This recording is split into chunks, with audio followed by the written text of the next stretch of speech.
നമസ്കാരം. ഞാൻ doctor Jayan C കുട്ടനൂർ. നിങ്ങളുടെ സഹോദരനാണ്, നിങ്ങളുടെ കൂട്ടുകാരനാണ്.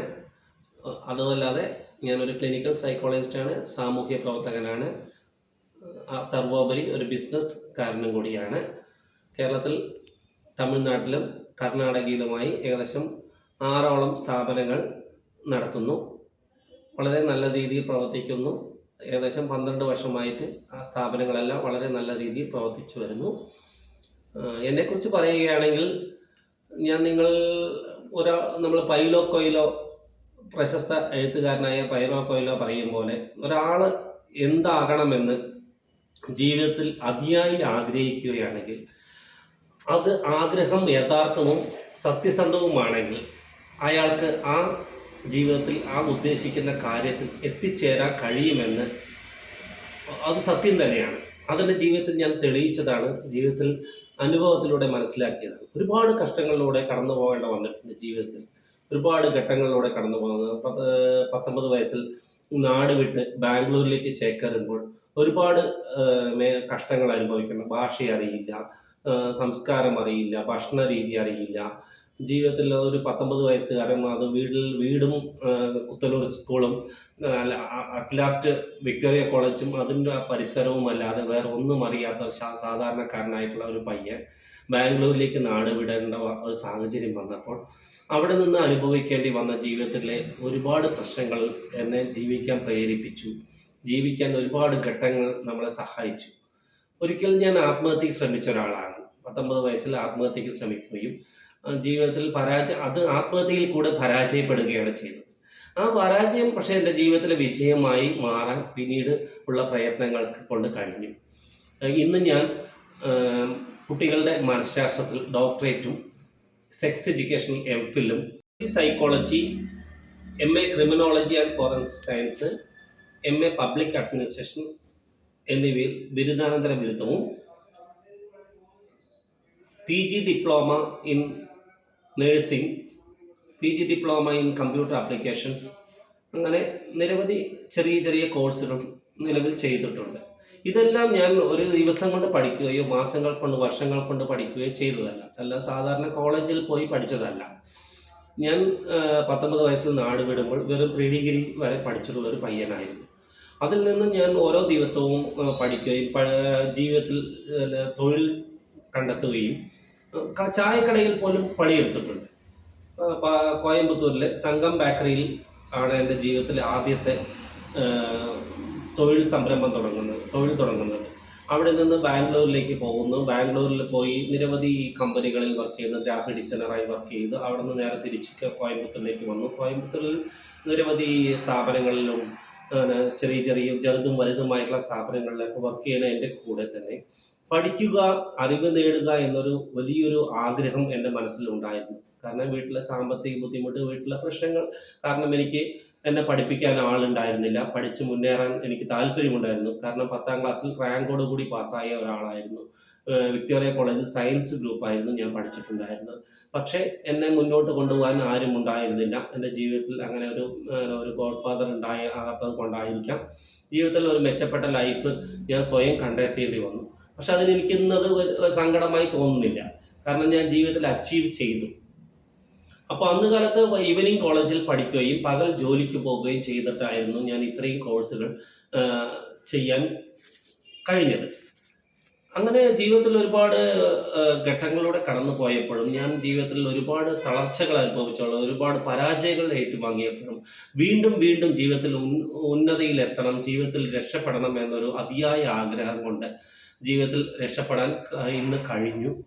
അതിനേക്കാളും നല്ലൊരു സാമൂഹ്യ പ്രവർത്തകൻ എന്ന നിലയിൽ അറിയപ്പെടാനായിരുന്നു കൂടുതൽ ഞാൻ ആഗ്രഹിച്ചത്. അതിലും ഞാൻ വിജയിച്ചു എന്ന് തന്നെ പറയാം. ഇന്ന് കേരളത്തിൽ നടന്ന ഒരു വലിയ 3 ഭൂസമരങ്ങളുടെ ഒരു നേതാവെന്ന നിലയിൽ മുഖ്യ പങ്ക് വഹിക്കാൻ എനിക്ക് കഴിഞ്ഞു. അതേപോലെ രാഷ്ട്രീയ പാർട്ടികളുമായി ചേർന്ന് നിരവധി സാമൂഹ്യ പ്രവർത്തനങ്ങളിലും സാമൂഹ്യപരമായിട്ടുള്ള കാര്യങ്ങളിൽ ഞാൻ ഇടപെടാൻ കഴിഞ്ഞിട്ടുണ്ട്. അതേപോലെ കഴിഞ്ഞ MP ഇലക്ഷനിൽ 4ാം സ്ഥാനത്ത് നടന്ന ആലത്തൂർ MP ഇലക്ഷനിൽ 4ാം സ്ഥാനത്തെത്താൻ എന്നെക്കൊണ്ട് കഴിഞ്ഞു. അത് സ്വന്തം ഒരുപാട് എൻ്റെ കൂട്ടുകാരും എൻ്റെ സുഹൃത്തുക്കളും നല്ല ഹാർഡ് വർക്ക് ചെയ്തു. അതിൽ കൂടെ നമുക്ക് ഏറ്റവും നല്ല ലെവലിൽ തന്നെ നമുക്ക് എന്നെപ്പോലെ ഒരു പുതിയൊരാൾക്ക് ഒരു നല്ല ലെവലിൽ എത്താൻ കഴിഞ്ഞു. അതേപോലെ കടപ്പാറ, കൊല്ലങ്കോട് ജാതി സർട്ടിഫിക്കറ്റിന് വേണ്ടിയുള്ള സമരം, കള്ളിച്ചിത്ര, അങ്ങനെ നിരവധി ചെറിയതും വലുതുമായിട്ടുള്ള ഭൂസമരങ്ങൾ, അതേപോലെ ആതിരപ്പള്ളി ജലവൈദ്യുത പദ്ധതിക്കെതിരെയുള്ള സമരം, അങ്ങനെ നിരവധി സാമൂഹ്യപരമായിട്ടുള്ള, അതേപോലെ സഹാറ സാൻഡിനെതിരെ നടത്തിയ മണൽ മാഫിയ കോറിക്കെതിരെ നടത്തിയ സമരം, അങ്ങനെ എടുത്തു പറയത്തക്ക കുറേ കാര്യങ്ങൾ എനിക്ക് ഒരു നേതാവെന്ന നിലയിൽ എനിക്ക് അറിയപ്പെടാൻ കാരണമായി. അതിന് നമ്മളെ സഹായിച്ചത് KR മാധവൻ ഒരു മഹത് വ്യക്തിയായിരുന്നു. അദ്ദേഹത്തിൻ്റെ സപ്പോർട്ടോടുകൂടി നിരവധി ഭൂസമരങ്ങളിലും നിരവധി ഇതേപോലെ ഈ അടിച്ചമർത്തപ്പെട്ടവരുടെ ആവശ്യങ്ങൾക്ക് വേണ്ടിയിട്ടുള്ള പോരാട്ടങ്ങളിലും എനിക്ക് പങ്കാളിയാകും. എൻ്റെ ജീവിതത്തിൽ എനിക്ക് മോട്ടിവേറ്റർ ആരാണ്, അല്ലെങ്കിൽ എൻ്റെ ജീവിതത്തിൽ പ്രചോദനം നൽകിയത് ആരാണെന്ന് പറഞ്ഞാൽ ഡോക്ടർ BR അംബേദ്കർ എന്നൊരു ഒറ്റ വാക്ക് മാത്രമേ എനിക്ക് പറയാനുള്ളൂ. ഡോക്ടർ BR അംബേദ്കറിനെ കുറിച്ച് ഞാൻ അറിയുന്നത് ഏകദേശം ഒരു 10 വർഷം മുമ്പാണ്. പ്രോഗ്രാമിൽ വെച്ചാണ് ഡോക്ടർ BR അംബേദ്കറിനെ കുറിച്ച് എനിക്ക് കൂടുതൽ അറിയാനുണ്ട്. അദ്ദേഹം ഇവിടെ അടിച്ചമർത്തപ്പെട്ടതും, അദ്ദേഹം ഒരു ജാതിവാദിയായിരുന്നില്ല. ഒരിക്കലും അദ്ദേഹം ഒരു ജാതിക്ക് വേണ്ടി നിലകൊണ്ട ഒരാളായിരുന്നില്ല, അല്ലെങ്കിൽ മതത്തിന് വേണ്ടി നിലകൊണ്ടിരുന്ന ആളായിരുന്നില്ല. അദ്ദേഹം ഇന്ത്യയിലെ സർവ്വകോടി ജനങ്ങളിലും അടിച്ചമർത്തപ്പെട്ടവരും അതേപോലെ നീതി നിഷേധിക്കപ്പെട്ടവർക്ക് വേണ്ടി മാത്രം വാദിക്കുകയും അവർക്ക് വേണ്ടി ജീവിതം തന്നെ ഒഴിഞ്ഞുവെച്ച ഒരു വ്യക്തിത്വമായിരുന്നു doctor BR Ambedkar. Doctor BR അംബേദ്കറിന്റെ ചിന്തകൾ, അദ്ദേഹത്തിന്റെ പുസ്തകങ്ങൾ വായിച്ചിട്ടില്ലെങ്കിൽ ഇന്ന് ഡോക്ടർ ജയൻ എന്നൊരാൾ ഉണ്ടാകുമായിരുന്നില്ല. അദ്ദേഹത്തിന്റെ ആ മഹത് വചനങ്ങളിൽ വിശ്വസിച്ച് ഡോക്ടർ ബുദ്ധിസം, അതിനുശേഷമാണ് ഞാൻ ബുദ്ധിസത്തെ തിരിച്ചറിഞ്ഞത്. ബുദ്ധവചനങ്ങളിലും ബുദ്ധൻ ഒരു മതമായിട്ടല്ല ഞാൻ അംഗീകരിക്കുന്നത്. ബുദ്ധം ഒരു ജീവിതചര്യയാണ്, ജീവിത രീതിയാണ്. ബുദ്ധം ഒരു സിസ്റ്റം ഓഫ് ലൈഫാണ്.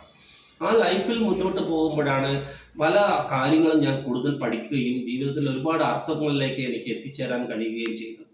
ഇന്ന് അംബേദ്കറിസവും ബുദ്ധിസവും ആണ് എന്നെ മുന്നോട്ട് നയിക്കാൻ ഏറ്റവും കൂടുതൽ പ്രാപ്തരാക്കി. എന്നെ ഒരുപാട് തളർച്ചകളിലും ബുദ്ധവചനങ്ങളാണ് എന്നെ അല്ലെങ്കിൽ ഡോക്ടർ BR അംബേദ്കറിന്റെ വചനങ്ങളാണ് എന്നെ മുന്നോട്ട് നയിക്കാനും ശക്തിയോടെ മുന്നോട്ട് സഞ്ചരിക്കാനും എന്നെ പ്രാപ്തരാക്കിയത്. എൻ്റെ ജീവിതത്തിൽ ഏറ്റവും കൂടുതൽ സ്വാധീനിച്ച 4 വ്യക്തികൾ എന്ന് ഞാൻ പറയാം. അത് ഡോക്ടർ BR അംബേദ്കർ, ശ്രീ ബുദ്ധൻ, മഹാത്മാ അയ്യൻകാളി, മദർ തെരേസ. ഇവരെയാണ് ഞാൻ എന്നും എൻ്റെ ജീവിതത്തിൽ ഒരു ആരാധനാമൂർത്തി എന്ന ലെവലിൽ ഞാൻ ആരാധിച്ചു വരുന്ന. ഇനിയൊരു കുട്ടി വീട്ടിൽ സാമ്പത്തിക ബുദ്ധിമുട്ടിൽ കൊണ്ട്, അല്ലെങ്കിൽ വീട്ടിൽ സംരക്ഷിക്കാൻ ആളില്ലാത്തത് കൊണ്ട് തെരുവിലേക്ക് ഇറങ്ങപ്പെടരുത് എന്ന് ഞാൻ അതിയായി ആഗ്രഹിക്കുന്നു. അതുകൊണ്ട് ഞാൻ ഇന്ന് 37ഓളം കുട്ടികളെ, അച്ഛനില്ലാത്തതോ അമ്മയില്ലാത്തതോ ആയ, അച്ഛനും അമ്മയും നഷ്ടപ്പെട്ടതോ ഗുരുതരമായ രോഗം ബാധിച്ച ആളുകളുടെയോ മക്കളെ ഞാൻ 37-38ഓളം കുട്ടികളെ ഇന്ന് സംരക്ഷിച്ച് പഠിപ്പിച്ച് അവരുടെ സ്വന്തം നിലയിൽ ജീവിക്കാൻ പ്രാപ്തരാക്കിയിട്ടുണ്ട്. അങ്ങനെ നിരവധി കുട്ടികളെ എനിക്ക് ജീവിതത്തിൽ മുന്നോട്ട് കൊണ്ടുവരാനും അവരുടെ ജീവിതം മെച്ചപ്പെടുത്താനും കഴിയും. കാരണം ഒരു ലോകത്തിലെ ഒരു കുട്ടിയും ക്രിമിനലുകളായി ജനിക്കുന്നില്ല. കാരണം എൻ്റെ subject master degree criminology and forensic സയൻസിലായിരുന്നു. അപ്പോൾ ഒരു ക്രിമിനൽ തന്നെ ഉണ്ടാകുന്നതല്ല, ഒരു സമൂഹമാണ് ഒരു ക്രിമിനലുകളെ വാർത്തെടുക്കുന്നത്. അല്ലെങ്കിൽ അവരുടെ കുടുംബ സാഹചര്യങ്ങൾ, വീട്ടിലെ മറ്റുള്ള സാഹചര്യങ്ങൾ, മറ്റുള്ള അടിച്ചമർത്തൽപ്പെട്ടലാകാം, പല പ്രശ്നങ്ങൾ കൊണ്ടാകാം ഒരു കുട്ടി അങ്ങനെ ആയി മാറുന്നത്. അങ്ങനെ ഒരു കുട്ടി ഇനിയും നമുക്ക് തെരുവിലേക്ക് ഇറക്കാൻ കാരണമാകരുത് എന്ന് എനിക്ക് അതിയായ ആഗ്രഹമുള്ളത് കൊണ്ട് ഞാൻ അങ്ങനെയുള്ള കുട്ടികളെ സ്കൂളുകളിൽ നിന്ന് കണ്ടെത്തുകയും അവർക്ക് വേണ്ട വിദ്യാഭ്യാസം, പഠന സൗകര്യങ്ങൾ ചെയ്തു കൊടുക്കുകയും ചെയ്ത് ഇന്ന് 38ഓളം കുട്ടികളെ പഠിപ്പിച്ച് വലുതാക്കാൻ എന്നെ കൊണ്ട് കഴിഞ്ഞിട്ടുണ്ട്. ഇതിനോടുള്ള ഒരു വലിയൊരു അച്ചീവ്മെൻ്റ് എന്ന നിലയിൽ, അല്ലെങ്കിൽ ഇതിനെ ഒരു പ്രകീർത്തിച്ചുകൊണ്ട് യുണൈറ്റഡ് നേഷൻ്റെ ഏഷ്യ അവാർഡ് എനിക്ക് ഈ അടുത്തിടയ്ക്ക് കിട്ടുകയുണ്ടായി. അതെൻ്റെ ജീവിതത്തിൽ ഏറ്റവും വലിയ ഒരു സന്തോഷകരമായിട്ടുള്ള ദിവസമായിരുന്നു. കാരണം ഒരു ഇൻ്റർനാഷണൽ അവാർഡ് എൻ്റെ ജീവിതത്തിലേക്ക് എന്നെ തേടി വരികയും, കാരണം എൻ്റെ നാട് പോലും, എൻ്റെ നാട്ടിലെ ആളുകളും എൻ്റെ നാടും എൻ്റെ ജില്ലയോ സംസ്ഥാനം പോലും എന്നെ അംഗീകരിക്കാത്ത സാഹചര്യത്തിൽ എനിക്ക് ഒരു ഇൻ്റർനാഷണൽ അവാർഡ് എന്നെ തേടി വരികയും എനിക്കത് കിട്ടുകയും ചെയ്തു. വളരെയധികം സന്തോഷവാനായിരുന്നു ഞാനതിൽ. കാരണം ജീവിതത്തിൽ ഒരാൾ അച്ചീവ് നേടണം എന്ന് ആഗ്രഹിക്കുമ്പോൾ നമുക്ക് ഇത് ഇങ്ങനെയുള്ള ചെറിയ അവാർഡുകൾ, ചെറിയ പ്രോത്സാഹനങ്ങൾ, ചെറിയ ഒരാളുകളുടെ നല്ല വാക്കുകൾ നമുക്ക് വലിയ പ്രചോദനം തന്നെയാണ്. ഇതൊക്കെ എൻ്റെ ജീവിതത്തിൽ വളരെയധികം മെച്ചപ്പെട്ട അവസ്ഥയിലേക്ക് എത്തിച്ചേരാൻ എന്നെ സഹായിച്ചു. പിന്നെ ഞാൻ ഏറ്റവും കൂടുതൽ വർക്ക് ചെയ്യുന്നത് LGBT സമൂഹത്തിന് വേണ്ടിയിട്ടാണ്. LGBT സമൂഹത്തിന്റെ റൈറ്റ്സ്, കാരണം തുല്യനീതി എന്ന ഒരു വിഷയത്തിലാണ് ഞാൻ കുറച്ചും കൂടി ഊന്നൽ നൽകി ജീവിക്കുന്നത്. ഇവിടെ എല്ലാവർക്കും ജീവിക്കാനുള്ള അവകാശമുണ്ട്. അവിടെ ഇവിടെ ആർട്ടിക്കിൾ 15, ആർട്ടിക്കിൾ 16 പ്രകാരം ഇന്ന് ഇന്ത്യയിലെ ഏതൊരു പൗരനും ജാതിയുടെയോ മതത്തിൻ്റെയോ ലിംഗത്തിൻ്റെയോ വേർതിരിവിൽ ഒരു ഇന്ത്യൻ ഭരണഘടന ഒരിക്കലും അനുവദിക്കുന്നതല്ല. എല്ലാവർക്കും തുല്യ നീതിയെ ഉറപ്പാക്കണം. പക്ഷെ ഇന്ന് ചില മന്ത്രിസഭകളുടെ അല്ലെങ്കിൽ രാഷ്ട്രീയ പാർട്ടികളുടെ താല്പര്യങ്ങളോ അല്ലെങ്കിൽ മത ന്യൂനപക്ഷങ്ങൾ മതത്തിൻ്റെയോ അല്ലെങ്കിൽ ഉദ്യോഗസ്ഥന്മാരുടെ പിടിപ്പുകേട് കൊണ്ടോ ഇന്ന് ഇന്ത്യൻ ഭരണഘടന പ്രകാരമല്ല ഒരു നീതിയും ലഭിക്കുന്നില്ല എന്ന് തന്നെ. അപ്പോൾ ആ നീതിക്ക് വേണ്ടിയിട്ടുള്ള പോരാട്ടത്തിൽ മുഖ്യ പങ്ക് കേരളത്തിൽ ഇന്ന് വഹിക്കാൻ ഞാൻ കഴിഞ്ഞു. നിരവധി ട്രാൻസ്ജെൻഡർ ആയിട്ടുള്ള കുട്ടികളെ ഞാൻ വീട്ടിൽ കൊണ്ട് സംരക്ഷിക്കുകയും അതായത് വീട് വിട്ടിറങ്ങി പുറപ്പെടുന്ന കുട്ടികളെ തെറ്റായ കൈകളിൽ എത്തിച്ചേരാതിരിക്കാനായി ഞാൻ എൻ്റെ വീട്ടിലേക്ക് കൊണ്ടുവന്ന് സംരക്ഷിക്കുകയും അവരെ നല്ല വഴിയിലേക്ക് നയിക്കാൻ അവർക്ക് വേണ്ട സഹയാത്രിക, ക്യൂറതം, അങ്ങനെയുള്ള അതേപോലെ ലിബർട്ടി ഫൗണ്ടേഷൻ, ഒയാസിസ്, ഇങ്ങനെയുള്ള ഒരുപാട് നല്ല ഓർഗനൈസേഷനുകളിൽ അവരെ എത്തിച്ച് അവരെ ജീവിതത്തിൻ്റെ മുഖ്യധാരയിലേക്ക് കൊണ്ടുവരാൻ വേണ്ടി നാളിതുവരെ ശ്രമിക്കുന്നു. ഇപ്പോൾ ലിബർട്ടി ഫൗണ്ടേഷനുമായി ഒത്തൊരുമിച്ച് നിരവധി ട്രാൻസ്ജെൻഡേഴ്സിനും മറ്റുള്ള വ്യക്തികൾക്കും വേണ്ടി ഒരുപാട് നല്ല പ്രവർത്തനങ്ങൾ നിലവിൽ നടത്തി വരുന്നു.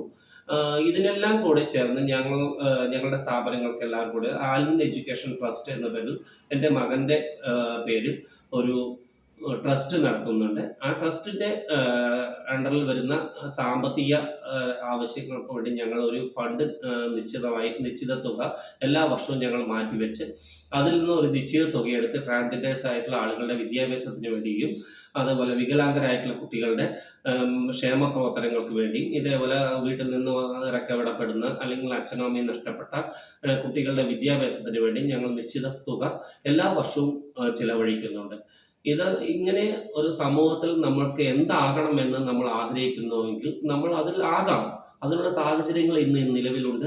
അപ്പോൾ എന്നെപ്പോലെ സാധാരണ ഒരു കൂലിപ്പണിക്കാരൻ്റെ മകന് ഇന്ന് ഒരു ഡോക്ടറായി നിങ്ങളുടെ മുമ്പിൽ നിൽക്കാൻ കഴിയുമെങ്കിൽ, അല്ലെങ്കിൽ ആരുടെ സഹായവുമില്ലാതെ ഒരുപാട് കഷ്ടപ്പെട്ട് പണിയെടുത്ത് പഠിച്ച് ഈ ലെവലിൽ എത്താൻ കഴിയുമെങ്കിൽ നിങ്ങൾക്ക് എല്ലാവർക്കും എന്നെപ്പോലെ തന്നെ ഒരു നല്ല ലെവലിൽ എത്താൻ കഴിയുമെന്ന് ഞാൻ നിങ്ങൾക്ക് ഉറപ്പ് തരുന്നു.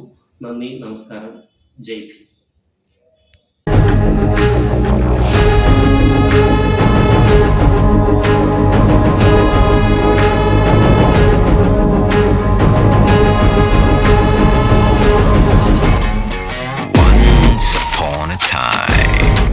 There lived a ghost.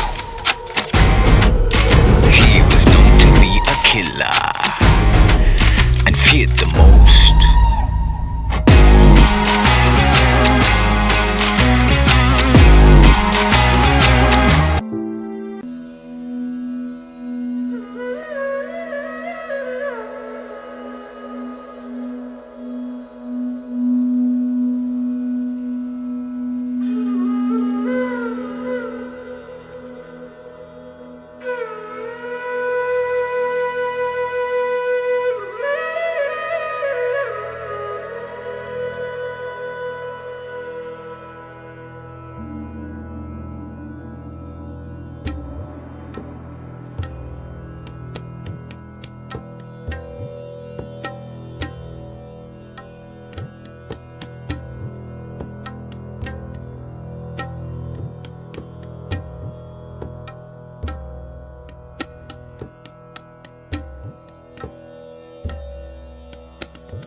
പാണാതിപാത വേരമണി സിക്ഖാപദം സമാധിയാമി അധിന്നധാന വേരമണി